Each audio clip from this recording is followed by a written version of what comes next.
Hello. Who am I here today with? Michael. It is a pleasure to have you for my interview, and I appreciate you. Thank you. Are you ready for the interview? Yes, sir. I got you. The first question, I'm kind of asking everyone, this is the kind of the base question. Do you personally feel safe on campus overall, and why or why not?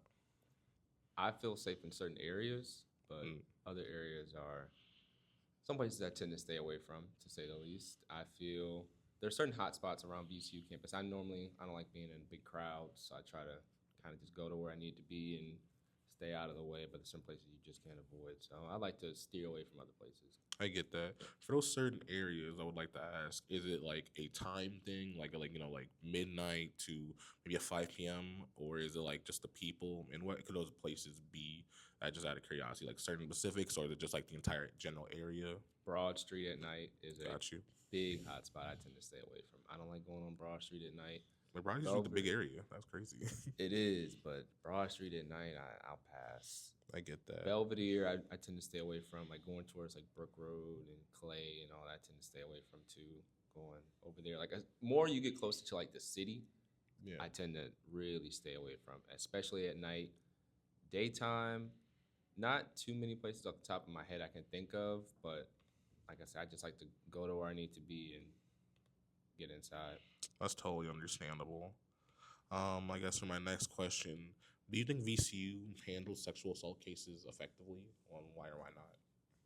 I think we get the notifications from VCU PD, like text messages. I get a lot of those, and they tell us about what's going on. But I keep seeing messages like that, so I would say I don't think they're doing enough for the issue. Do you Or feel like I'm sorry to cut you off? I don't mean to. Do you feel like I guess like how I just asked the last person I interviewed, where no, I mean the first person, but like what the number of how much is happening? Do you think like is that bothering you? Of how many you can see in a day possibly, or in a week even, of different like it's not just assault. It's like deaths, like fight. I think I just saw something where someone like threw like not a Molotov, but I swear it was like fire or something. Like someone started one.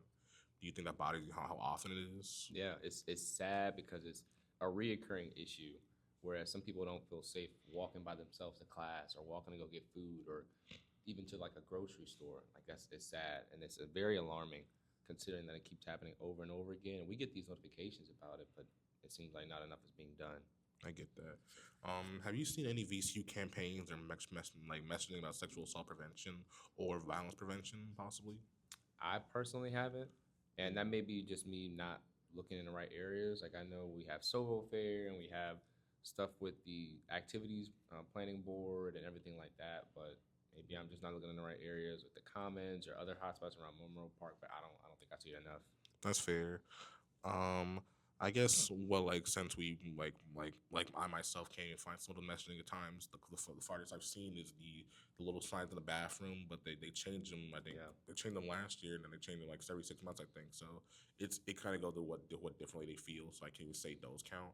I But will say one thing before you move on. I will say Recwell at the mm, gym, they do a good job of like promoting certain things like signs around the walls or in the bathroom or I even get that. having like notifications and emails and messages about it. I will say that's the one place I will say even more than VCP that they promote a lot of stuff to promote awareness and being aware of your surroundings and knowing about what's exactly going on. So I will give Recwell a bit of credit with that. I get that. What kind of messaging would you actually would actually make students pay attention? And it can be any form, like through like an in person, out of person. But what messaging would you think you need to see for students to pay attention to those messages? I think you have to have somebody who is willing to speak about their personal experiences because being able to see it from somebody who had to experience that or somebody who understands what that's like. I think listening Mm, from somebody from that perspective is massive and it takes a lot of courage and a lot of strength for them to do that. But I think that's the people that can have the most to say about it. And I mm. think, of course, with people's attention span and everything like that, it'll just go in one ear and out the other. But I think somebody who is willing to speak to that from that personal experience, I think can really resonate with somebody else. Because with what's going on and everything, with I'm not even going to say some of the stuff, but with everything going on in our campus right now, I think You have free reign to say whatever you want. I mean, and like if you want to cut something out, I can with, totally with do that. with some of the stuff that I heard about some of these frats and BCUPD and other stuff, I think Mm. it's time for people to start speaking out. I I do. agree. I do. I think myself there's a problem, and that's why I'm the entire reason I'm doing this project. And I felt like frats specifically are a big issue, but I also know it's such a consolidated long history issue it to really even is. get into it. Like historically, damn near, because then we talk about nationwide. Like, Yeah, that's a whole bigger issue. I would definitely have to say so.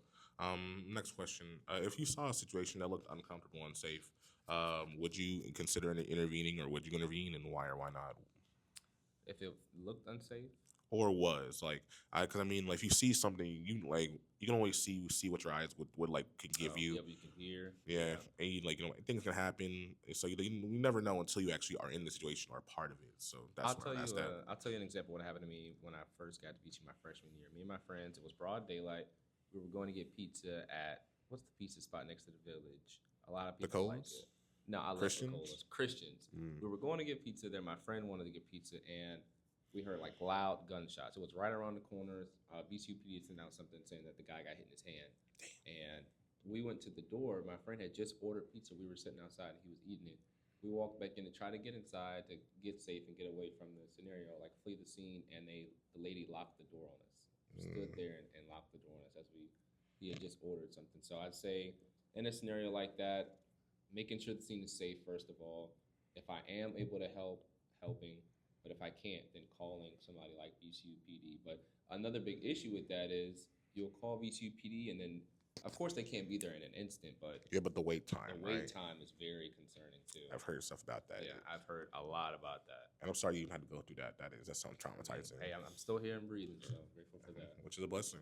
I guess like do you feel like you know what to do in those situations? I mean, obviously, like ahead of time, one could say, yeah, like I know what to do. But in those moments directly, do you feel like you would know what to do like in the moment, or just something like afterwards, like knowing how to actually handle it and be prepared?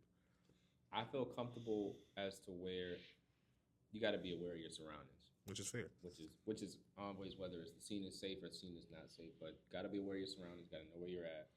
Got to make sure the scene is safe for you to be able to help somebody. Because if it's still hot per se, you can't go and you're going to be of help to nobody. I get You're that. not going to be of help to anybody. So you got to know whether it's safe and then figuring out the best ways to help somebody too. Like calling, whether it is just making a call to BCPD and just evacuating away from the area. Maybe it's if the scene is safe, get it on and seeing if you can help someone then. But I think you just got to know your situation and be aware. I get that. And I guess my last question for you is, if you personally could design a program or message for students, what would it look like? For I guess it's not just sexual assault, campus violence, safety, and like what would you do yourself to make that message out? It can be anything. I think first and foremost, there has to be some sort of self-defense class. It doesn't have to be like with a weapon, of course. If they would allow like certain weapons, then yes. But I think like hand-to-hand combat. I don't know if you've seen this guy. It was a guy who was popular on TikTok some years back. He was like Detroit. He taught like Detroit self-defense.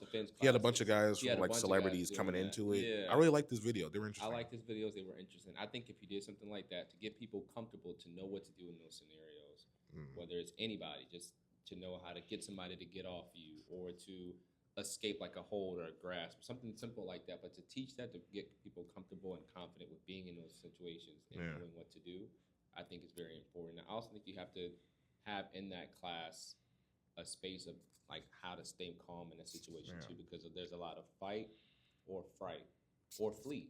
Yeah. Some things like that. So just being able to be aware of knowing what you would do and know your own personality, but also being confident enough to be able to do any of the three permitted the situation. And I think it's important to even have an option like that, to have a resource. Absolutely. Oh, well, thank you for this interview, and I really appreciate your feedback, bro.